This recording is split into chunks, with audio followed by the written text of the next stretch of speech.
Trent Hunter, and this is Haunted America. Today we're in Vermont.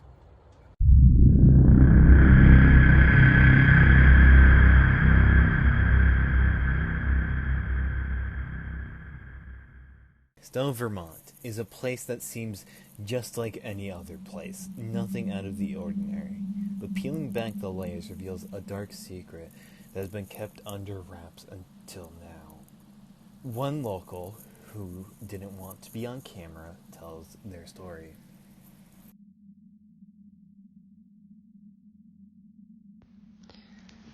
All right, so back in 1844, they built this bridge here called the Golden Brook Bridge. And the story goes that Emily was to meet her fiance there, and the two of them would elope. However, he never showed.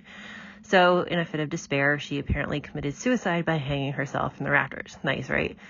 I've heard stories of cars being gouged or scratches down the backs of people walking through, or footsteps on top of the cars. Like, there's even a bunch of YouTube videos, and there used to be a website dedicated to it. It's a pretty big deal around here. Hell, there's even some shops that carry postcards of the bridge with the name Emily's Bridge on it. Personally, nothing's ever happened to me, but a friend of mine swears she heard footsteps on her car one night when we were in high school. I do not go on the bridge after dark, just in case.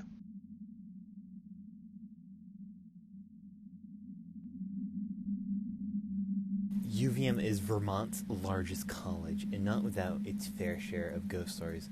One such building is the Counseling Center.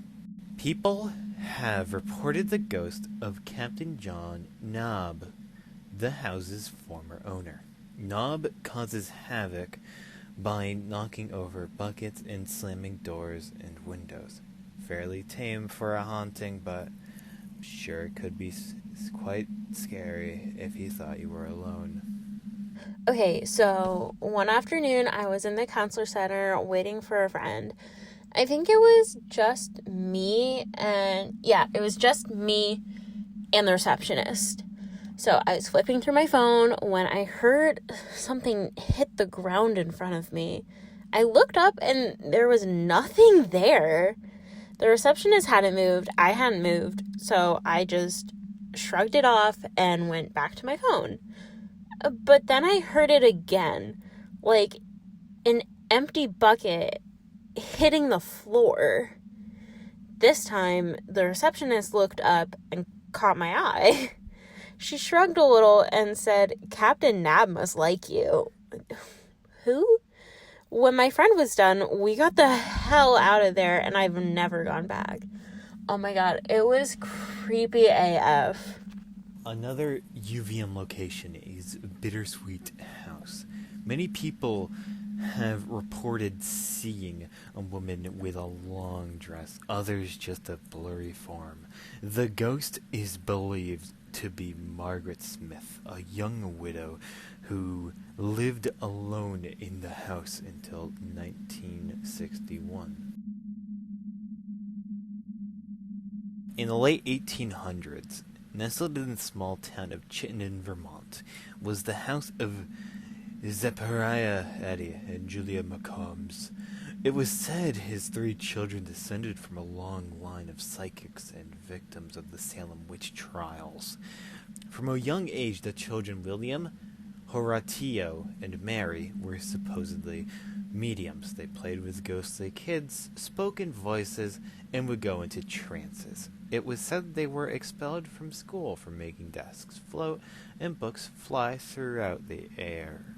Pania tried to control the kids through abuse, but eventually gave up and sold his kids to a traveling sideshow, where they were cruelly exploited for 14 years.